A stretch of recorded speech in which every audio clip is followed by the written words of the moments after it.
Hi friends, ഇന്ന് നമ്മൾ നോക്കാൻ പോകുന്നത് 2014 പുറത്തിറങ്ങിയ ഷാദി കി സൈഡ് എഫക്ട്സ് എന്ന ബോളിവുഡ് മൂവിയാണ്. സിനിമയുടെ സ്റ്റാർട്ടിംഗ് സീനിൽ തന്നെ ഒരു ബാറിൽ വെച്ചിട്ട് നമ്മളുടെ ഹീറോയും ഹീറോയിനും മീറ്റ് ചെയ്യുന്നതാണ് കാണിക്കുന്നത്. നമ്മളുടെ ഹീറോയുടെ പേര് സിദ് എന്നും ഹീറോയിന്റെ പേര് തൃഷ എന്നുമാണ്. ഇപ്പോൾ ബാറിൽ വെച്ചിട്ട് തൃഷയെ കണ്ട സമയത്ത് സിദ് ചെന്ന് അവളുടെ അടുത്ത് സംസാരിക്കുകയാണ്. അപ്പോൾ അവൾ അവന്റെ അടുത്ത് പറയുന്നു, എന്റെ കല്യാണം കഴിഞ്ഞതാണ്, അതുകൊണ്ട് നീ എന്റെ അടുത്ത് വേറൊന്നും ട്രൈ ചെയ്യാൻ നിൽക്കണ്ട. ഇത് കേട്ടിട്ട് ഹീറോ പറയുന്നു, എന്റെയും കല്യാണം കഴിഞ്ഞതാണ്, ഞാൻ നിങ്ങളെ കണ്ടപ്പോൾ ജസ്റ്റ് ഒന്ന് സംസാരിക്കാലോ എന്ന് വിചാരിച്ച് വന്നതാണ്. എന്നിട്ട് നിങ്ങളുടെ ഹസ്ബൻഡ് എവിടെയെന്ന് തൃഷയുടെ അടുത്ത് ചോദിക്കുമ്പോൾ അവള് പറയുന്നത് ഹസ്ബൻഡ് വർക്കിന്റെ കാര്യമായിട്ട് കുറച്ച് ബിസി ആണെന്ന്. എന്നിട്ട് തൃഷ ഇപ്പോൾ അവന്റെ അടുത്ത് നിങ്ങളുടെ വൈഫ് എവിടെയെന്ന് ചോദിക്കുമ്പോൾ അവൻ പറയുന്നു അവര് സീരിയൽ ആക്ട്രസ് ആണ്, അതുകൊണ്ട് തന്നെ അവർ അതുമായിട്ട് ബിസിയാണ്. അങ്ങനെ അതിനുശേഷം അവർ രണ്ടുപേരും കുറെ നേരം അവിടെ സംസാരിച്ചൊക്കെ നിൽക്കുന്നു. ശേഷം ഇവർ അതേ ഹോട്ടലിൽ തന്നെ ഒരു റൂം ബുക്ക് ചെയ്തിട്ട് രണ്ടുപേരും ഇപ്പോൾ അങ്ങോട്ട് പോവുകയാണ്. അങ്ങനെ റൂമിലോട്ട് പോകുന്ന സമയത്ത് ആ പോകുന്ന വഴിയിലും ലിഫ്റ്റിലുമൊക്കെ ഇവര് റൊമാൻസ് ചെയ്തുകൊണ്ടാണ് പോകുന്നത്. അപ്പോൾ ഈ കാര്യങ്ങളെല്ലാം കറക്റ്റ് ആയിട്ട് അവിടുത്തെ CCTV ക്യാമറയിൽ റെക്കോർഡ് ആവുന്നുണ്ടായിരുന്നു. എന്നിട്ടിപ്പോൾ ഇവര് രണ്ടുപേരും കൂടി റൂമിലോട്ട് കയറിയ ഉടനെ തന്നെ ആ ഹോട്ടലിലെ മാനേജ്മെന്റിൽ ഒരാൾ വന്നിട്ട് സിദ്ദിനെ കൂട്ടിക്കൊണ്ട് നേരെ അവിടുത്തെ CCTV കൺട്രോൾ റൂമിലോട്ട് ചെല്ലുന്നു. എന്നിട്ട് അവിടെ CCTV ക്യാമറയിലുള്ള വിഷ്വൽസ് ഒക്കെ കാണിച്ചിട്ട് അവന്റെ അടുത്ത് പറയുന്നു, നിങ്ങൾ വിചാരിക്കുന്നത് പോലത്തെ ഒരു ഹോട്ടൽ അല്ല ഇത്, ഇത്തരത്തിൽ സ്ട്രേഞ്ചേഴ്സുമായിട്ടൊക്കെ റൊമാൻസ് ചെയ്യുന്നത് തെറ്റാണ്, ഇവിടെ എന്തായാലും ഞങ്ങൾ അത് അനുവദിച്ചു തരില്ല. അങ്ങനെ മാനേജർ പറഞ്ഞുകൊണ്ടിരിക്കുന്ന സമയത്താണ് സിദ് ഒരു കാര്യം പറയുന്നത്, അതിന് ഞങ്ങൾ രണ്ടുപേരും സ്ട്രേഞ്ചേഴ്സ് അല്ല, ഞങ്ങളുടെ രണ്ടുപേരുടെയും കല്യാണം കഴിഞ്ഞതാണ്. അതും പറഞ്ഞ് അവൻ അവന്റെ കല്യാണ ഫോട്ടോ എടുത്തിട്ട് അദ്ദേഹത്തിന് കാണിച്ചു കൊടുക്കുന്നു. ആ ഫോട്ടോ നോക്കിയതിന് ശേഷം അയാൾ നമ്മളുടെ സിദ്ദിന്റെ അടുത്ത് ചോദിക്കുന്നു, നിങ്ങളുടെ രണ്ടുപേരുടെയും കല്യാണം കഴിഞ്ഞതാണോ, പിന്നെന്തിനാണ് നിങ്ങൾ ഇങ്ങനെ സ്ട്രേഞ്ചേഴ്സിനെ പോലെ ബിഹേവ് ചെയ്തത്? അപ്പോൾ സിദ് പറയുന്നു, ഇതൊരു സ്ട്രാറ്റജിയാണ്, ഞങ്ങൾ എല്ലാ മാസത്തിലും ഒരു ദിവസം ഇതേപോലെ സ്ട്രേഞ്ചേഴ്സിനെ പോലെ ഇങ്ങനെ ബിഹേവ് ചെയ്യും, ഇത് ഞങ്ങൾ തമ്മിലുള്ള ബോണ്ട് കുറച്ചും കൂടി സ്ട്രോങ് ആക്കാൻ ഹെൽപ്പ് ചെയ്യുന്നുണ്ട്. ഈ ഒരു സ്ട്രാറ്റജി കേട്ടപ്പോൾ ആ മാനേജർക്ക് ഇത് കുറച്ച് ഇൻട്രസ്റ്റിംഗ് ആയിട്ട് തോന്നുന്നുണ്ട്. അയാൾ പറയുന്നു, ഇത് കൊള്ളാലോ ഈ ഒരു ഐഡിയ, ഞാനാണെങ്കിൽ എപ്പോഴും എന്റെ ഭാര്യയായിട്ട് ഫുൾ അടിയാണ്. അതും പറഞ്ഞിട്ട് അയാൾ ഒരു ദിവസം പാർട്ടിക്ക് പോകാൻ നേരത്ത് അയാളും ഭാര്യയും തമ്മിലുണ്ടായ ഒരു വഴക്കിനെ പറ്റിയൊക്കെ നമ്മളുടെ സിദ്ദിന്റെ അടുത്ത് പറഞ്ഞു കൊടുക്കുന്നു. അപ്പോൾ സിദ് അത്തരത്തിലൊരു സിറ്റുവേഷനിൽ അവനായിരുന്നെങ്കിൽ എങ്ങനെ അവൻ ഡീല് ചെയ്തേനെ എന്നതിനെ പറ്റി ഡീറ്റെയിൽ ആയിട്ട് അയാൾക്ക് പറഞ്ഞു കൊടുക്കുകയാണ്. എന്നിട്ട് സിദ് പറയുന്നു, നമ്മളുടെ ഈ ഒരു റിലേഷൻഷിപ്പ് നല്ല രീതിയിൽ മുന്നോട്ട് പോകണമെങ്കിൽ നമ്മൾ കുറച്ച് താന്നു കൊടുക്കേണ്ടതായിട്ടൊക്കെ വരും. ചിലപ്പോൾ അവർ ചെയ്ത തെറ്റിന് വരെ നമ്മൾ സോറി പറയേണ്ടി വരും. പക്ഷെ അതിനൊന്നും നമ്മൾ മടി കാണിക്കേണ്ട ആവശ്യമില്ല. നമ്മൾ കുറച്ച് താന്നു കൊടുത്തെങ്കിൽ മാത്രമേ നമുക്ക് ഈ റിലേഷൻ നല്ല രീതിയിൽ സന്തോഷത്തോടു കൂടി മുന്നോട്ട് കൊണ്ടുപോകാൻ കഴിയൂ. അങ്ങനെയൊക്കെ പറഞ്ഞ് അവിടെ വെച്ച സീൻ കട്ടായി അടുത്ത സീനിൽ കാണിക്കുന്നത് നമ്മളുടെ സിദ്ധും തൃഷയും താമസിച്ചുകൊണ്ടിരിക്കുന്ന അപ്പാർട്ട്മെന്റ് ആണ്. അവിടെ തൃഷ ഇപ്പോൾ പ്രഗ്നൻസി ടെസ്റ്റർ വെച്ചിട്ട് ടെസ്റ്റ് ചെയ്ത് നോക്കുന്ന സമയത്ത് അവള് പ്രഗ്നന്റ് ആണെന്ന് മനസ്സിലാവുന്നു. അപ്പോൾ സിദ്ദിന്റെ അടുത്ത് ഈ കാര്യം പറയുമ്പോൾ സിദ് പറയുന്നു, ഇത് നമ്മൾ രണ്ടുപേരും ആലോചിച്ച് തീരുമാനം എടുക്കേണ്ട ഒരു സിറ്റുവേഷൻ ആണ്. എന്നിട്ടിപ്പോൾ നമുക്ക് 3 വരെ എണ്ണാം, ആ 3 വരെ എണ്ണുന്നതിനുള്ളിൽ നിന്റെ തീരുമാനം എന്താണെന്ന് നീ പറയണം, എന്റെ തീരുമാനം എന്താണെന്നുള്ളത് ഞാൻ പറയാം. അങ്ങനെ 3 വരെ എണ്ണുന്നതിന്റെ ഉള്ളിൽ തൃഷ ഈ കുട്ടിയെ വേണമെന്നും സിദ്ധാണെങ്കിൽ ഈ കുട്ടിയെ വേണ്ടെന്നുമാണ് പറയുന്നത്.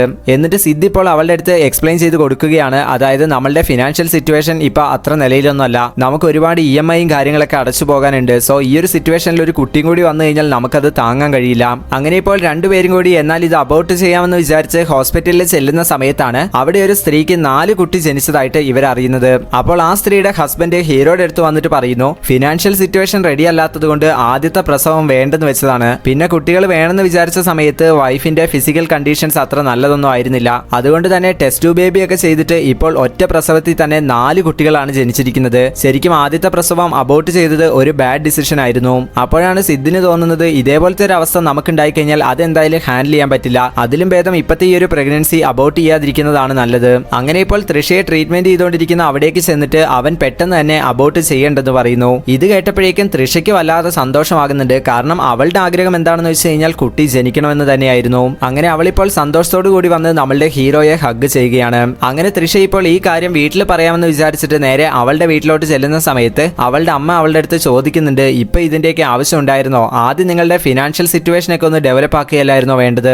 ഇത് കേട്ട സമയത്ത് തൃഷ പറയുന്നു, എന്റെ ഹസ്ബൻഡ് എന്നും എനിക്ക് നല്ലൊരു ഹസ്ബൻഡ് തന്നെയായിരുന്നു, അതുപോലെ തന്നെ ഇനി കുട്ടി ഉണ്ടാകുന്ന സമയത്ത് അദ്ദേഹം എന്നും ആ കുട്ടിക്ക് ഒരു നല്ല അച്ഛൻ തന്നെയായിരിക്കും, അതുകൊണ്ട് എനിക്ക് ഈ ഫിനാൻസിന്റെ കാര്യം ഓർത്തിട്ടൊന്നും പേടിയില്ല, ഇത് ഞങ്ങൾ എങ്ങനെയാണെങ്കിലും ഹാൻഡിൽ ചെയ്തോളും. അങ്ങനെയൊക്കെ പറഞ്ഞ് അവളിപ്പോൾ തിരിച്ച് നമ്മളുടെ സിദ്ദിന്റെ അടുത്തേക്ക് വരുന്നു. സിദ്ധാണെങ്കിൽ ഒരു മ്യൂസിക് ഡയറക്ടർ ആണ്, അവൻ വീട്ടിൽ തന്നെ ഒരു സ്റ്റുഡിയോ ഒക്കെ റൺ ചെയ്തുകൊണ്ടിരിക്കുകയാണ്. അങ്ങനെ ഇപ്പോൾ അവൾ അമ്മയുടെ അടുത്ത് പോയതും അമ്മ പറഞ്ഞ കാര്യങ്ങളൊക്കെ നമ്മളുടെ സിദ്ദിന്റെ അടുത്ത് ഷെയർ ചെയ്യുന്നു. അങ്ങനെ നൈറ്റ് ഇവർ കിടന്നുറങ്ങുന്ന സമയത്താണ് സിദ് ഒരു സ്വപ്നം കാണുന്നത്. അതായത് തൃഷയെ ഡെലിവറിക്ക് കയറ്റിയ സമയത്ത് സിദ് അവിടെ നിന്ന് വീഡിയോ ഒക്കെ എടുത്തുകൊണ്ടിരിക്കുകയാണ്. അങ്ങനെ കുട്ടി ജനിച്ച് സിദ്ദിന്റെ കയ്യിലോട്ട് കിട്ടുന്ന സമയത്ത് നോക്കുമ്പോൾ ആ കുട്ടിക്ക് തൃഷയുടെ അമ്മയുടെ മുഖമാണ്. ഉടനെ ഇത് എന്റെ കുട്ടിയല്ലെന്നൊക്കെ പറഞ്ഞിട്ട് സിദ് ഞെട്ടി എഴുന്നേൽക്കുകയാണ്. അങ്ങനെ ഇപ്പോൾ സിദ്ദിന് ഈ ഒരു പ്രഗ്നൻസി എങ്ങനെ ഹാൻഡിൽ ചെയ്യും എന്നതിനെ പറ്റി വല്ലാത്തൊരു ടെൻഷൻ ആവുകയാണ്. അവൻ എന്നിട്ട് ആ കാര്യം അവന്റെ ഫ്രണ്ട്സിന്റെ അടുത്തും ഷെയർ ചെയ്യുന്നു. പറയുന്നു. അപ്പോൾ ഫ്രണ്ട്സ് അവന്റെ അടുത്ത് ഈ പ്രഗ്നൻസിയുമായി ബന്ധപ്പെട്ട എന്തെങ്കിലും ബുക്കൊക്കെ വായിച്ച് പഠിക്കുക, അപ്പോൾ അതിൽ നിന്ന് നിനക്ക് കുറച്ച് കാര്യങ്ങൾ മനസ്സിലാകും എന്നൊക്കെ പറഞ്ഞിട്ട് കുറെ ബുക്കൊക്കെ സജസ്റ്റ് ചെയ്യുന്നു. അങ്ങനെ ഇപ്പോൾ ഫ്രണ്ട്സ് പറഞ്ഞതുപോലെ അവൻ പോയി ആ ബുക്കൊക്കെ മേടിച്ചിട്ട് അതിൽ പറഞ്ഞ കുറെ കാര്യങ്ങൾ തൃഷയുടെ അടുത്ത് പറയുകയാണ്. അതിൽ കുറെ എക്സർസൈസും കാര്യങ്ങളൊക്കെ പറഞ്ഞിട്ടുണ്ടായിരുന്നു. ഇപ്പോൾ അതൊക്കെ ചെയ്യാൻ തൃഷയുടെ അടുത്ത് അവൻ പറയുന്നു.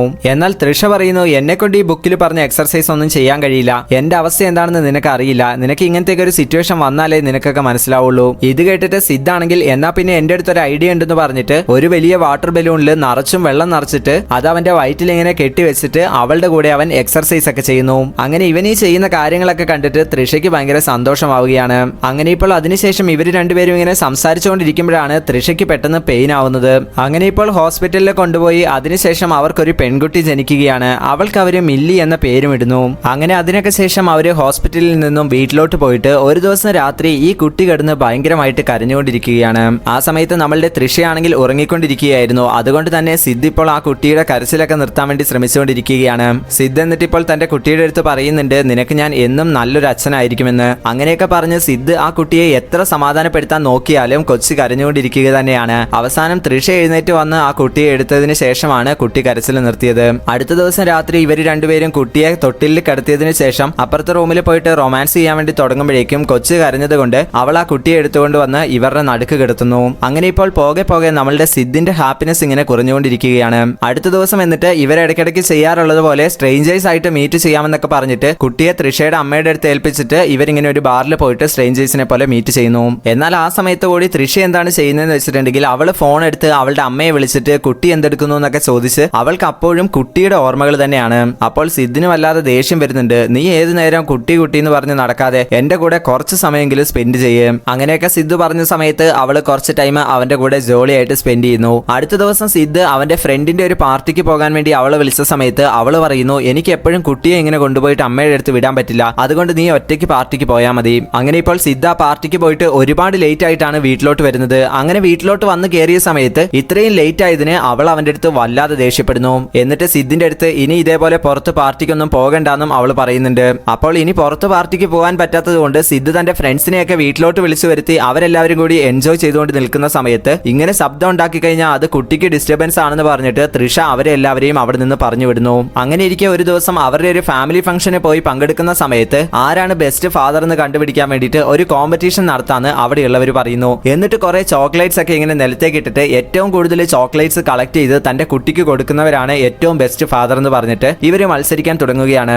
അപ്പോൾ അവിടെയുള്ള റൺവീർ എന്ന് പറഞ്ഞ വ്യക്തി ഒരുപാട് ചോക്ലേറ്റ്സ് ഒക്കെ കളക്ട് ചെയ്യുന്നുണ്ട്. പക്ഷെ നമ്മളുടെ സിദ്ധിനെ കൊണ്ട് ഒരേ ഒരു ചോക്ലേറ്റ് മാത്രമേ കളക്ട് ചെയ്യാൻ സാധിച്ചുള്ളൂ. അതിനൊക്കെ ശേഷം വീട്ടിൽ ചെന്നിട്ട് സിദ്ധ് തന്റെ സ്റ്റുഡിയോയിൽ ഇരിക്കുന്ന സമയത്ത് തൃഷ അവന്റെ അടുത്ത് പറയുന്നു, എന്നെ കൊണ്ട് ഇനി ജോലിക്ക് പോകാൻ കഴിയില്ല, നീ തന്നെ ഇനി ജോലിക്ക് പോകണമെന്ന്. സിദ്ധാണെങ്കിൽ അപ്പോൾ ഇവളെടുക്കുന്ന ഓരോ തീരുമാനങ്ങളും എന്നെ വീണ്ടും വീണ്ടും കഷ്ടപ്പെടുത്തുന്നതാണല്ലോ എന്ന് വിചാരിക്കുന്നു. എങ്കിലും അവൻ അവളുടെ അടുത്ത് പറയുന്നു, ഓക്കെ ശരി, നീ റെസ്റ്റ് എടുത്തോ, കുഴപ്പമില്ല, എന്താണെങ്കിലും ഞാൻ നോക്കിക്കോളാം. അവിടെ വെച്ച് കട്ടായി അടുത്ത ദിവസം നമ്മളുടെ സിദ്ധിന്റെ ബർത്ത്ഡേ ആണ്. അപ്പോൾ രാവിലെ തന്നെ തന്റെ മകളും ഭാര്യയും വന്നിട്ട് അവനെ വിഷ് ചെയ്ത് സർപ്രൈസ് ഒക്കെ തരുമെന്നാണ് അവൻ വിചാരിച്ചത്. പക്ഷെ സംഭവിച്ചത് എന്താണെന്ന് വെച്ച് കഴിഞ്ഞാൽ അവൻ രാവിലെ റൂമിൽ നിന്ന് പുറത്തേക്ക് ഇറങ്ങി വരുന്ന സമയത്ത് തൃഷയാണെങ്കിൽ അവന്റെ അടുത്ത് ഒരു ഫോർമാലിറ്റിക്ക് ഹാപ്പി ബർത്ത്ഡേ പറഞ്ഞിട്ട് ഒരു ഫോർമാലിറ്റിക്ക് ജസ്റ്റ് അവിടെ വെച്ച് ഒരു ചെറിയ കേക്ക് കട്ടിംഗ് ഒക്കെ സെറ്റ് ചെയ്യുന്നു. അപ്പോൾ സിദ്ധു വിചാരിക്കുന്നു, ഓ രാവിലെ അങ്ങനത്തെ പരിപാടിയൊന്നും ഉണ്ടാവില്ല, നൈറ്റിന് ഇപ്പൊ എനിക്ക് എന്തെങ്കിലും സർപ്രൈസ് തരാനായിരിക്കും എന്നൊക്കെ വിചാരിച്ച് പുറത്തു പോയതിനു ശേഷം നൈറ്റ് വീട്ടിലോട്ട് വന്ന് നോക്കുമ്പോൾ അവിടെ ഒരു സർപ്രൈസും അവർ അറേഞ്ച് ചെയ്തിട്ടുണ്ടായിരുന്നില്ല. തൃഷയും മകളും അവിടെ കൂളായിട്ട് കിടന്നുറങ്ങുകയാണ്. അതൊക്കെ കണ്ടിട്ട് നമ്മളുടെ സിദ്ധ ആകെ സാഡ് ആവുന്നുണ്ട്. അവൻ എന്നിട്ട് കുറച്ച് ഡ്രിങ്ക്സ് എടുത്ത് കുടിച്ചിട്ട് ഹാപ്പി ബർത്ത്ഡേ ടു മീ എന്ന് സ്വന്തം പറഞ്ഞിട്ട് അവൻ കിടന്നുറങ്ങുന്നു. അടുത്ത ദിവസം രാവിലെ സിദ്ധ എഴുന്നേറ്റ് കുക്ക് ചെയ്തുകൊണ്ടിരിക്കുന്ന സമയത്ത് തൃഷ അങ്ങോട്ട് വന്നിട്ട് അങ്ങനെ ചെയ്യും ഇങ്ങനെ ചെയ്യുന്നൊക്കെ പറഞ്ഞിട്ട് അവനെ വല്ലാതെ ഗൈഡ് ചെയ്യുന്നു. ആ സമയത്ത് സിദ്ധിന് വല്ലാതെ ദേഷ്യം വന്നിട്ട് എന്നെ ആരും പഠിപ്പിക്കാൻ നിൽക്കണ്ട, ഞാൻ മര്യാദയ്ക്ക് ഫുഡ് ഉണ്ടാക്കി തരൂന്നൊക്കെ പറഞ്ഞ് അവളുടെ അടുത്ത് ദേഷ്യപ്പെടുന്നു. എന്നിട്ട് അവനിപ്പോൾ ആ കുട്ടിയെ കൊണ്ട് പുറത്തു പോകുന്നു. അങ്ങനെ പോകുന്ന സമയത്ത് കുതിരയെ കണ്ടപ്പോൾ കുട്ടിക്ക് കുതിരപ്പുറത്ത് കയറണമെന്ന് കുട്ടി പറയുന്നു. അപ്പോൾ സിദ്ധ് കുട്ടിയുടെ ആഗ്രഹമല്ലേ എന്ന് വിചാരിച്ചിട്ട് കുട്ടിയെ ആ കുതിരക്കാരന്റെ അടുത്ത് ഏൽപ്പിച്ചിട്ട് അവൻ പോയിട്ട് അവിടെ ഇരുന്ന് ഫുട്ബോൾ മാച്ച് കാണാൻ തുടങ്ങി. അങ്ങനെ കുറെ നേരം മാച്ച് കണ്ടിട്ട് അതിന്റെ ഒരു ഓളത്തില് അവൻ നേരെ വീട്ടിലോട്ട് പോകുന്നു. കുട്ടിയെ അവിടെ കൊണ്ടയാക്കിയ കാര്യം അവൻ മറന്നുപോയി. വീട്ടിൽ ചെന്നപ്പോൾ തൃഷ കുട്ടി എവിടെയെന്ന് ചോദിക്കുമ്പോഴാണ് അവൻ പെട്ടെന്ന് കുട്ടിയുടെ കാര്യം ഓർത്തത്. പെട്ടെന്ന് തന്നെ അവൻ ആ കുതിരക്കാരന്റെ അടുത്തേക്ക് ചെല്ലുന്ന സമയത്ത് ഭാഗ്യത്തിന് അയാൾ കുട്ടിയെ കൊണ്ട് അവിടെ നിൽക്കുന്നുണ്ടായിരുന്നു. അങ്ങനെ ഇപ്പോൾ കുട്ടിയുടെ കാര്യത്തിൽ ഇത്രയും കെയർലെസ് ആയതുകൊണ്ട് തൃഷ അവന്റെ അടുത്ത് വല്ലാതെ ദേഷ്യപ്പെടുന്നു. അങ്ങനെ ഇപ്പോൾ സിദ്ധ് വല്ലാത്തൊരു മനോവിഷമത്തിലാണ്. തന്നെ കൊണ്ട് നല്ലൊരു ഹസ്ബൻഡ് ആയിട്ടിരിക്കാനോ നല്ലൊരു ഫാദർ ആയിട്ടിരിക്കാനോ കഴിയുന്നില്ല. അതുകൊണ്ട് നല്ലൊരു ഹസ്ബൻഡും ഫാദർ ആയിട്ടുള്ള റൺവീർ എന്ന് പറഞ്ഞ വ്യക്തിയുടെ അടുത്ത് ചെന്ന് എന്തെങ്കിലും അഡ്വൈസ് ചോദിക്കാമെന്ന് വിചാരിച്ച് ഇവൻ നേരെ റൺവീറിന്റെ അടുത്തേക്ക് ചെല്ലുന്നു. എന്നാൽ അയാളുടെ അടുത്ത് നിന്ന് നിന്നും അവന് യാതൊരു തരത്തിലുള്ള അഡ്വൈസസും ലഭിക്കുന്നില്ല. അയാൾ പെട്ടെന്ന് തന്നെ തനിക്ക് ഡൽഹിയിൽ പോകണമെന്ന് പറഞ്ഞിട്ട് അവിടെ നിന്ന് ഇറങ്ങുകയാണ്. അങ്ങനെ അയാൾ പോയതിനു ശേഷം അയാളുടെ വൈഫ് നമ്മളുടെ സിദ്ധിന്റെ അടുത്ത് പറയുന്നു, അയ്യോ രൺവീർ ഫോൺ എടുക്കാൻ മറന്നുപോയല്ലോ എന്ന്. അപ്പോൾ സിദ്ധ് ഓക്കെ കുഴപ്പമില്ല, ഞാൻ പോയി ഫോൺ കൊടുത്തോളാം എന്ന് പറഞ്ഞിട്ട് ആ ഫോൺ മേടിച്ച് രൺവീറിനെ ഫോളോ ചെയ്തു പോകുന്നു. അങ്ങനെ ഫോളോ ചെയ്തു പോകുമ്പോഴാണ് സിദ്ധിന് മനസ്സിലായത് രൺവീർ പോകുന്നത് എയർപോർട്ടിലേക്കൊന്നുമല്ല, അവൻ നേരെ പോകുന്നത് അവിടെയുള്ള വലിയൊരു ഹോട്ടലിലേക്കാണ്. എന്നിട്ട് അവിടെ ചെന്ന് സിദ്ധ് അയാളെ മീറ്റ് ചെയ്യുന്ന സമയത്ത് കറക്റ്റ് രൺവീറിന്റെ ഫോൺ റിംഗ് ചെയ്യുന്നു. അപ്പോൾ സിദ്ധ് രൺവീറിന് ഫോൺ കൊടുത്തപ്പോൾ അത് അയാളുടെ വൈഫായിരുന്നു. എന്നിട്ട് അയാൾ ഇപ്പോൾ തന്റെ വൈഫിന്റെ അടുത്ത് പറയുന്നു, സിദ്ധിന്റെ അടുത്ത് നിന്ന് എനിക്ക് ഫോൺ കിട്ടി, ഞാൻ എന്തായാലും ഡൽഹിയിൽ പോയിട്ട് നിന്നെ കോൾ ചെയ്യാമെന്ന്. ഇത് കേട്ടിട്ട് സിദ്ധിനൊന്നും മനസ്സിലായില്ല, ഇയാൾ എന്തിനാണ് ഭാര്യയുടെ അടുത്ത് ഇങ്ങനെ കള്ളം പറയുന്നതെന്നൊക്കെ വിചാരിച്ച സിദ്ധ് നിൽക്കുന്ന സമയത്താണ് രൺവീർ സിദ്ധിന്റെ അടുത്ത് പറയുന്നു, നീ എന്റെ അടുത്ത് ഒരു അഡ്വൈസ് ചോദിച്ചില്ലേ, അതിനുള്ള ആൻസർ ആണിത്. അതായത് 15 ദിവസം ഞാൻ എന്തെങ്കിലും വർക്കിന്റെയൊക്കെ ആവശ്യമുണ്ടെന്ന് പറഞ്ഞിട്ട് വീട്ടിലേക്ക് മാറി ഇതേപോലെ ഏതെങ്കിലും ഹോട്ടലിൽ റൂം എടുത്ത് എനിക്ക് ഇഷ്ടപ്പെട്ട ഭക്ഷണം കഴിക്കും, എനിക്ക് ഇഷ്ടപ്പെട്ട കാര്യങ്ങളൊക്കെ ചെയ്യും, അങ്ങനെ നല്ല രീതിയിൽ എൻജോയ് ചെയ്യും. അപ്പോൾ ഈ 15 ദിവസം അവൾക്ക് എന്നെ മിസ് ചെയ്യുകയും ചെയ്യും. പിന്നീട് ചെന്നിട്ടുള്ള 15 ദിവസം വളരെ സ്നേഹത്തിൽ ഞങ്ങളുടെ റിലേഷൻ പോവുകയും ചെയ്യും. ഇതാണ് ഞാൻ യൂസ് ചെയ്തുകൊണ്ടിരിക്കുന്ന സ്ട്രാറ്റജി. നീ വേണമെങ്കിൽ ഇങ്ങനെയൊന്ന് ട്രൈ ചെയ്ത് നോക്ക്, നിന്റെ ഭാര്യയുടെ അടുത്ത് നീ കുറച്ച് കള്ളങ്ങളൊക്കെ പറഞ്ഞു നോക്ക്. അങ്ങനെ സിദ്ധ് ഇപ്പോൾ ഇതെല്ലാം കേട്ടുകൊണ്ടിരിക്കുന്ന കറക്റ്റ് സമയത്താണ് തൃഷ അവനെ കോൾ ചെയ്യുന്നത്. കോൾ ചെയ്തിട്ട് എവിടെയാണെന്ന് ചോദിക്കുന്ന സമയത്ത് ഇവൻ അവിടെയാണ് ഇവിടെയാണെന്നൊക്കെ പറഞ്ഞിട്ട് പെട്ടെന്ന് എന്തൊക്കെയോ കള്ളങ്ങൾ വിളിച്ചു പറയുന്നു. അങ്ങനെ ഇപ്പോൾ അടുത്ത ദിവസം തന്നെ സിദ്ധ് രൺവീർ പറഞ്ഞ ഈ ഒരു സ്ട്രാറ്റജി യൂസ് ചെയ്യാൻ തുടങ്ങുകയാണ്. അവന് വർക്കിന്റെ ആവശ്യമായിട്ട് കുറച്ച് ദിവസം വീട്ടിൽ നിന്ന് മാറി നിൽക്കണം എന്ന് പറഞ്ഞിട്ട് ഇവൻ പോയി ഒരു ഹോട്ടലിൽ റൂം എടുത്ത് അവൻ ഇഷ്ടപ്പെട്ട ഫുഡ് കഴിക്കുന്നു, അവൻ ഇഷ്ടപ്പെട്ട ഡ്രിങ്ക്സ് കുടിക്കുന്നു, നല്ല പോലെ എൻജോയ് ചെയ്യുന്നു. അതിനുശേഷം സിദ്ധ് വീട്ടിലോട്ട് വരുന്ന സമയത്ത് സിദ്ധ് ഭയങ്കരമായിട്ട് ടയേർഡ് ആയിട്ടുണ്ടെന്നൊക്കെ പറഞ്ഞിട്ട് തൃഷ അവനെ വല്ലാതെ കെയർ ചെയ്യുന്നു. അങ്ങനെ ഇപ്പോൾ സിദ്ധ് ഈ ഒരു സ്ട്രാറ്റജി നല്ല രീതിയിൽ മെയിൻറ്റെയിൻ ചെയ്ത് മുന്നോട്ട് പോവുകയായിരുന്നു. അപ്പോഴാണ് ഒരു ദിവസം സിദ്ധ് വീട്ടിലോട്ട് വരുമ്പോൾ ശേഖർ എന്ന് പറഞ്ഞ വ്യക്തി തന്റെ വീട്ടിൽ നിന്നും പുറത്തേക്ക് ഇറങ്ങി വരുന്നത്. ഈ ശേഖർ എന്ന് പറഞ്ഞ വ്യക്തി ഇവരുടെ വീടിന്റെ അടുത്ത് താമസിക്കുന്ന ആളാണ്. അപ്പോൾ ശേഖർ എന്തിനാണ് വന്നതെന്ന് തൃഷയുടെ അടുത്ത് ചോദിക്കുമ്പോൾ അവൾ പറയുന്നു, ഇവിടെ ഒരു ഡോറ് ലോക്കായി പോയി, അപ്പോൾ അത് തുറന്ന് കുട്ടിയെ രക്ഷിച്ചത് ശേഖറാണ്. അതിനെ തുടർന്ന് പിന്നീട് പല ഹെൽപ്പുകൾക്കായിട്ട് ശേഖർ വീട്ടിൽ വരാൻ തുടങ്ങി. അപ്പോൾ ഈ കാര്യം തീരെ നമ്മളുടെ സിദ്ധിന് ഇഷ്ടപ്പെടുന്നില്ല. എന്നിട്ട് സിദ്ധ് ഇപ്പോൾ തൃഷയുടെ അടുത്ത് പറയുന്നുണ്ട്, ഇനി എല്ലാ ആവശ്യത്തിനും ശേഖറിനെ വിളിക്കണ്ട, നിനക്ക് ഹെൽപ്പിന് വേണ്ടിയിട്ട് ഞാൻ ഇവിടെ ഒരു വേലക്കാരിയെ വെക്കാം. അങ്ങനെ ഇപ്പോൾ കുറച്ചുപേരെ നോക്കിയതിനു ശേഷം അവസാനം ഒരു സ്ത്രീയെ വേലക്കാരിയായിട്ട് വെക്കുന്നു. അവർക്കാണെങ്കിൽ 15,000 രൂപ സാലറി വേണമെന്ന് പറഞ്ഞപ്പോൾ ഈ പൈസയും കാര്യങ്ങളൊക്കെ എങ്ങനെ മെയിൻറ്റെയിൻ ചെയ്യുമെന്ന് അറിയാൻ വേണ്ടിയിട്ട് സിദ്ധ് നേരെ രൺവീറിന്റെ അടുത്ത് ചെന്നിട്ട് ഒരു അഡ്വൈസ് ചോദിക്കുന്നു. അപ്പോൾ അയാൾ സിദ്ധിന്റെ അടുത്ത് പറയുന്നു, അങ്ങനെയാണെങ്കിൽ ഇനി മുതൽ നീ വീട്ടിൽ നിന്ന് മാറി നിൽക്കുന്ന സമയത്ത് വലിയ ഹോട്ടൽ മുറിയിലൊന്നും പോയിട്ട് റൂം എടുക്കാൻ നിൽക്കണ്ട, നീ ഏതെങ്കിലും ബാച്ചിലർ റൂമിൽ പോയിട്ട് തങ്ങുകയാണെങ്കിൽ അത് അത്ര എക്സ്പെൻസീവ് ആവില്ല. അങ്ങനെ ഇപ്പോൾ സിദ്ധ് അവിടെയുള്ള ഒരു ബാച്ചിലർ റൂമിൽ താമസിക്കാൻ വേണ്ടി ചെല്ലുന്ന സമയത്ത് ആ റൂമൊക്കെ ആകെ അലങ്കോലമായിട്ട് കിടക്കുകയാണ്. സിദ്ധ് എന്നിട്ട് അവിടെ മുഴുവൻ ക്ലീൻ ചെയ്തിട്ട സമയത്താണ് കറക്റ്റ് അവന്റെ റൂംമേറ്റ് അങ്ങോട്ട് കയറി വരുന്നത്. അയാൾ എന്നിട്ട് അവിടെ വന്ന് കുറെ നേരം അന്വേഷിച്ചതിന് ശേഷം അവിടെ നിന്ന് സിഗരറ്റ് എന്തോ എടുത്തിട്ട് വലിക്കുകയാണ്. എന്നിട്ട് അയാൾ സിദ്ധിന്റെ അടുത്ത് പറയുന്നുണ്ട്, ഇത് വേറെ ലെവൽ സ്റ്റഫാണ് ബ്രോ, വേണമെങ്കിൽ ഒന്ന് ട്രൈ ചെയ്ത് നോക്കുന്നത്. അപ്പോൾ സിദ്ധിന് ഇവന്റെ കൂടെ അധിക കാലം എന്തായാലും ഇവിടെ താമസിക്കാൻ പറ്റില്ലെന്നൊക്കെ പറഞ്ഞിട്ട് സിദ്ധ് തന്റെ സാധനങ്ങളൊക്കെ എടുത്തിട്ട് തിരിച്ച് വീട്ടിലോട്ട് ചെല്ലുന്നു. എന്നാൽ വീട്ടിൽ ചെന്നപ്പോഴാണ് സിദ്ധിന് ഭയങ്കര ഷോക്കിങ്. എന്താണെന്ന് വെച്ച് കഴിഞ്ഞാൽ അവന്റെ ആ ഒരു സ്റ്റുഡിയോ റൂം ഉണ്ടല്ലോ, അവിടെയാണ് ഇപ്പോൾ ആ വേലക്കാരിയെ കിടത്തിയിരിക്കുന്നത്. അപ്പോൾ അതെന്തിനാണെന്ന് തൃഷയുടെ അടുത്ത് ചോദിക്കുമ്പോൾ അവൾ പറയുന്നു, വേലക്കാരിക്കാണെങ്കിൽ AC ഉള്ള റൂമിൽ തന്നെ കിടക്കണം എന്ന് പറഞ്ഞു. അപ്പൊ ഇവിടെ ആകെ AC ഉള്ളത് നിന്റെ സ്റ്റുഡിയോ അല്ലേ, അതുകൊണ്ടാണ് അവളെ അവിടെ കിടത്തിയത്. അങ്ങനെ ഇപ്പോൾ സിദ്ധിന് വല്ലാതെ ദേഷ്യം വന്നിട്ട് അവൻ തിരിച്ച് വീണ്ടും ആ ബാച്ചിലർ റൂമിലോട്ട് തന്നെ ചെല്ലുന്നു. അവിടെ ചെന്ന സമയത്ത് റൂംമേറ്റ് ആണെങ്കിൽ ഭയങ്കര ഒച്ചത്തിലെ സൗണ്ട് ഒക്കെ വെച്ച് ഗെയിം കളിച്ചുകൊണ്ടിരിക്കുകയാണ്. സിദ്ധ് സൗണ്ട് കുറയ്ക്കാൻ പറഞ്ഞിട്ടൊന്നും അവൻ സൗണ്ട് കുറയ്ക്കുന്നില്ല. അങ്ങനെ ഇപ്പോൾ സിദ്ധ് അവിടെ നിന്ന് കുറച്ച് മാറിപ്പോയിട്ട് അവൻ ഇങ്ങനെ മ്യൂസിക് പ്ലേ ചെയ്യുകയാണ്. ആ സമയത്ത് റൂംമേറ്റ് പെട്ടെന്ന് സൗണ്ട് ഒക്കെ കുറച്ചിട്ട് നമ്മുടെ സിദ്ധിന്റെ അടുത്ത് വന്നിട്ട് ഈ മ്യൂസിക് വേറെ ലെവലായിട്ടുണ്ട് ബ്രോ എന്ന് പറയുന്നു. ഇത് കേട്ടപ്പോൾ സിദ്ധിന് ഭയങ്കര സന്തോഷമാകുന്നുണ്ട്, കാരണം അവനെ ഒരാൾ എൻകറേജ് ചെയ്യുകയാണല്ലോ. അപ്പോൾ അവൻ വീണ്ടും ആ മ്യൂസിക് പ്ലേ ചെയ്ത് കേൾപ്പിക്കുന്നു. അപ്പോൾ വീണ്ടും ആ മ്യൂസിക് കേട്ടിട്ട് റൂംമേറ്റ് അവന്റെ അടുത്ത് പറയുന്നുണ്ട്, ഇത് ശരിക്കും വേറെ ലെവലായിട്ടുണ്ട് ബ്രോ എന്ന്. എന്നിട്ട് ആ റൂംമേറ്റ് പറയുന്നു, നിങ്ങൾ ശരിക്കും കണ്ടു കഴിഞ്ഞാൽ ഒരു മ്യൂസിക് ഡയറക്ടർ ആണെന്ന് പറയില്ല, ശരിക്കും നമ്മളൊക്കെ ക്രിയേറ്റീവ് ആയിട്ടുള്ള ആളുകളല്ലേ ബ്രോ, അതുകൊണ്ട് നമ്മൾ നടക്കുന്നതും ആ രീതിയിലായിരിക്കണം. അങ്ങനെയൊക്കെ പറഞ്ഞ് പിന്നീട് അവർ കാറിൽ പോകുന്ന സമയത്ത് അവൻ പറയുന്നു, നമുക്ക് കാറിനേക്കാൾ കംഫർട്ടബിൾ ബൈക്കാണെന്ന്.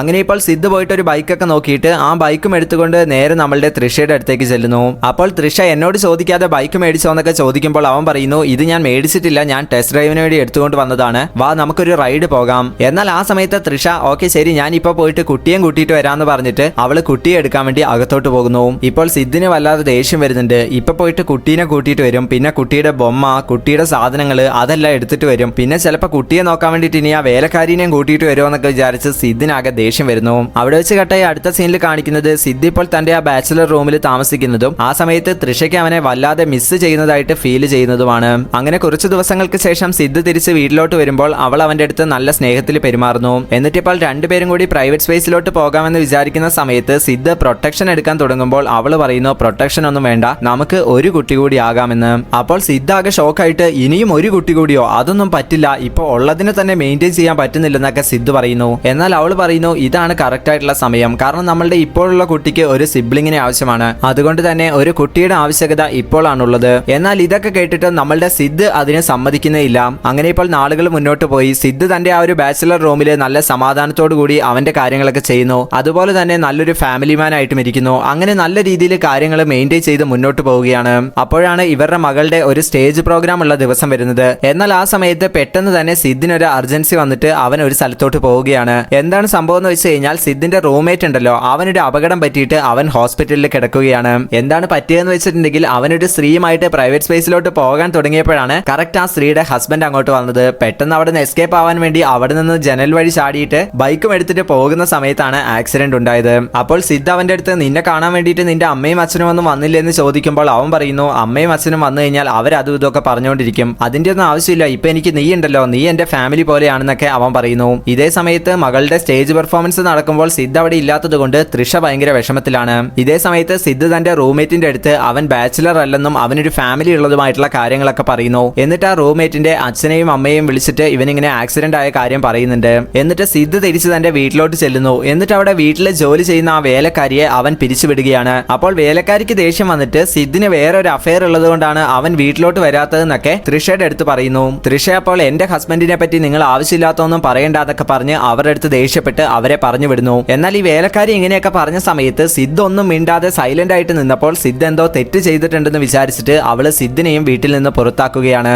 സിദ്ധ് എന്നിട്ട് തന്റെ ലഗേജ് ഒക്കെ എടുത്ത് കുറെ നേരം വീടിന്റെ പുറത്ത് നിൽക്കുന്നുണ്ട്. കുറെ സമയം കഴിഞ്ഞപ്പോൾ തൃഷ ഡോർ തുറന്ന് അവനെ അകത്തോട്ട് കയറ്റുന്നു. അപ്പോഴാണ് അവൻ നടന്ന കാര്യങ്ങളെല്ലാം അവളുടെ അടുത്ത് പറയുന്നത്. അതായത് എനിക്ക് ആരുടെ അടുത്തും അഫെയർ ഉണ്ടായിരുന്നില്ല, ഞാൻ എന്തിനാണ് മാറി നിന്നതെന്ന് വെച്ചിട്ടുണ്ടെങ്കിൽ നിന്റെ അടുത്ത് നിന്ന് എനിക്ക് യാതൊരു അറ്റൻഷനും കിട്ടുന്നില്ല, സോ കുറച്ച് സന്തോഷത്തിനും സമാധാനത്തിനും വേണ്ടിയിട്ടാണ് ഞാൻ ഇവിടെ നിന്ന് മാറി നിന്നത്. അപ്പോൾ അവള് പറയുന്നു നീ നിന്നെ പറ്റി മാത്രമേ ചിന്തിച്ചുള്ളൂ, എന്റെ കാര്യം ഒന്ന് ചിന്തിച്ചു നോക്ക്, കുട്ടി ജനിച്ചതിൽ പിന്നെ ഞാൻ എന്നെ പറ്റി ചിന്തിച്ചിട്ടേ ഇല്ല, ഞാനൊരു അമ്മയായിട്ട് സ്വയം മാറുകയായിരുന്നു, നോക്ക് എന്റെ ശരീരം വരെ നോക്ക്, ആകെ തടിച്ചു, ഞാൻ എന്റെ ശരീരം പോലും കെയർ ചെയ്യാതെ ആ കുട്ടിക്ക് വേണ്ടിയിട്ടാണ് ഞാൻ ജീവിക്കുന്നത്. ഇങ്ങനെയൊക്കെ അവള് പറഞ്ഞുകൊണ്ടിരിക്കുന്ന സമയത്ത് പെട്ടെന്ന് അവൾക്ക് വോമിറ്റ് ചെയ്യാൻ വേണ്ടി വരികയാണ്. അപ്പോഴേക്കും സിദ്ധ് എന്താണ് കാര്യമെന്ന് ചോദിക്കുമ്പോൾ അവള് പറയുന്നു അവള് പ്രഗ്നന്റ് ആണെന്ന്. ഇത് കേട്ടപ്പോൾ സിദ്ധ് പഴയതുപോലെ റോങ് ആവുകയല്ലായിരുന്നു, ആ കുട്ടിയെ അക്സെപ്റ്റ് ചെയ്യാമെന്നുള്ള രീതിയിൽ സന്തോഷത്തോടു കൂടിയാണ് ആ ഒരു കാര്യം കേട്ടത്. എന്നാൽ അപ്പോഴാണ് തൃഷ വളരെ ഷോക്കിംഗ് ആയിട്ടുള്ള ഒരു കാര്യം അവന്റെ അടുത്ത് പറയുന്നത്. അതായത് ഈ കുട്ടി സിദ്ധിന്റെ അല്ല ശേഖറിന്റെ ആണെന്ന്. അപ്പോൾ സിദ്ധിന് വല്ലാതെ ദേഷ്യം വന്നിട്ട് നിനക്ക് ഒരു അമ്മയായിരിക്കാനുള്ള അവകാശമില്ലെന്ന് പറഞ്ഞിട്ട് തന്റെ കുട്ടിയെയും എടുത്തുകൊണ്ട് സിദ്ധ് അവിടെ നിന്ന് ഒരു ഹോട്ടൽ റൂമിലോട്ട് പോകുന്നു.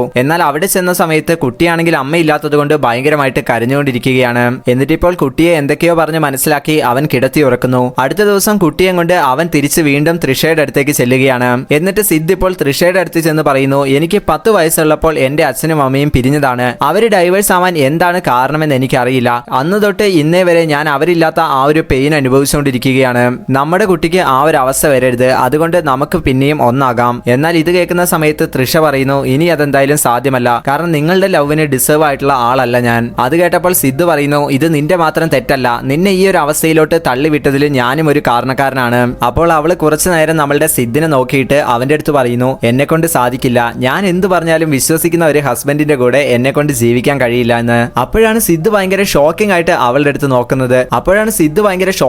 പെട്ടെന്ന് അവളെ നോക്കുന്നത്. അപ്പോൾ അവള് പറയുന്നു ഞാൻ പ്രഗ്നന്റ് ഒന്നുമല്ല, ഞാൻ ചുമ്മാ നീ എങ്ങനെയാണ് റിയാക്ട് ചെയ്യുന്നതെന്ന് അറിയാൻ വേണ്ടിയിട്ട് ഒരു കള്ളം പറഞ്ഞതാണ്. അത് കേട്ടപ്പോൾ അവന് പെട്ടെന്ന് സന്തോഷം കൊണ്ട് കരച്ചിലൊക്കെ വരികയാണ്. എന്നിട്ട് ഇപ്പോൾ രണ്ടുപേരും വീണ്ടും ഒരുമിച്ച് ജീവിക്കാൻ തീരുമാനിക്കുന്നു. അവിടെ വെച്ച് കേട്ട ഈ അടുത്ത സീനിൽ കാണിക്കുന്നത് തൃഷ സിദ്ധിനെ കോൾ ചെയ്തിട്ട് ഞാൻ 2 ദിവസം വർക്കിന്റെ കാര്യങ്ങളായിട്ട് കുറച്ച് ബിസിയാണ്. അപ്പോൾ സിദ്ധ് യാതൊരു മടിയും ഇല്ലാതെ അവളുടെ അടുത്ത് പറയുന്നു ഓ അതിനിപ്പോ എന്താ, നീ വർക്കൊക്കെ കഴിഞ്ഞ് വന്നാൽ മതി, കുട്ടിയെ ഞാൻ നല്ലപോലെ നോക്കിക്കോളാം. എന്നാൽ തൃഷയുടെ എന്താണ് ചെയ്യുന്നതെന്ന് വെച്ചിട്ടുണ്ടെങ്കിൽ നമ്മുടെ സിദ്ധ് ആദ്യം ചെയ്ത അതേ കാര്യം തന്നെയാണ്. അതായത് ഒരു ഹോട്ടലിൽ റൂം എടുത്തിട്ട് 2 ദിവസം എൻജോയ് ചെയ്യാമെന്ന് അവൾ വിചാരിക്കുന്നു. അങ്ങനെ ഇപ്പോൾ ഹോട്ടൽ റൂമിൽ ഒരു വൈൻ ബോട്ടിലൊക്കെ പിടിച്ച് TV കണ്ടുകൊണ്ടിരിക്കുന്ന തൃഷയെ കാണിച്ചുകൊണ്ട് ഈ മൂവി അവസാനിക്കുകയാണ്. ഓക്കെ ഫ്രണ്ട്സ്, അപ്പോൾ ഈ ഒരു സിനിമ നിങ്ങൾക്ക് എല്ലാവർക്കും ഇഷ്ടപ്പെട്ടിട്ടുണ്ടെന്ന് വിശ്വസിക്കുന്നു. ഇഷ്ടപ്പെട്ടിട്ടുണ്ടെങ്കിൽ ലൈക്ക് ചെയ്യാനും നിങ്ങളുടെ അഭിപ്രായങ്ങൾ കമന്റ് ചെയ്യാനും ഈ ഒരു വീഡിയോ മാക്സിമം ഫ്രണ്ട്സിലോട്ട് ഷെയർ ചെയ്ത് കൊടുക്കാനും മറക്കരുത്. ഇത്തരത്തിലുള്ള അടിപൊളി മൂവീസ് വീണ്ടും ലഭിക്കാനായിട്ട് നമ്മുടെ ചാനൽ ഇപ്പോൾ തന്നെ സബ്സ്ക്രൈബ് ചെയ്ത് തൊട്ടടുത്തുള്ള ബെൽ ഐക്കൺ കൂടി എനേബിൾ ചെയ്യുക. So thank you for watching.